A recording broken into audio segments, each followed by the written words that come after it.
अस्सलाम वालेकुम, मैं हूं शहबाज खान और आप देख रहे हैं उर्दू ज़बान। आज की वीडियो को स्टार्ट करने से पहले मैं आपको एक रिक्वेस्ट करता हूं कि जिन्होंने हमारे चैनल को सब्सक्राइब नहीं किया हुआ, सबसे पहले वो हमारे चैनल को सब्सक्राइब कर लीजिए। सब्सक्राइब करने के बाद साथ में एक घंटी का निशान है, इसके ऊपर भी क्लिक कर लीजिए ताकि हमारी न्यू वीडियो आपको आसानी से मिल जाए।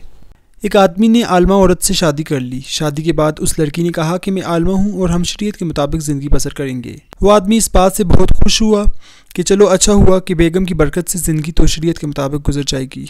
लेकिन कुछ दिनों बाद बीवी ने उससे कहा कि देखो, हमने घर में शरीयत के मुताबिक ज़िंदगी गुजारने का अहद किया था और शरीयत में बीवी पर सास और ससुर की खिदमत वाजिब नहीं, और शरीयत के मुताबिक खामन ने बीवी के लिए अलहदा घर का बंदोबस्त भी करना होता है, लिहाजा मेरे लिए घर ले लो।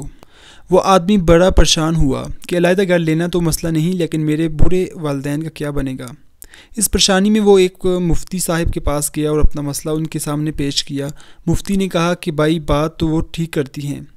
आदमी ने मुफ्ती साहब से कहा कि मैं आपके पास मसले के हल के लिए आया हूँ, फतवा लेने के लिए नहीं। मुफ्ती साहब ने कहा कि एक तरीका है, वो इस तरह के जाकर अपनी बीवी को बताओ कि शरीयत की रूह से मैं दूसरी शादी कर सकता हूँ, लिहाजा मैं दूसरी शादी कर रहा हूँ और वो मेरे वालिदैन के साथ रहेंगी, उनकी खिदमत भी करेंगी और आपके लिए अलहदा घर ले रहा हूँ, आप वहाँ रहोगी।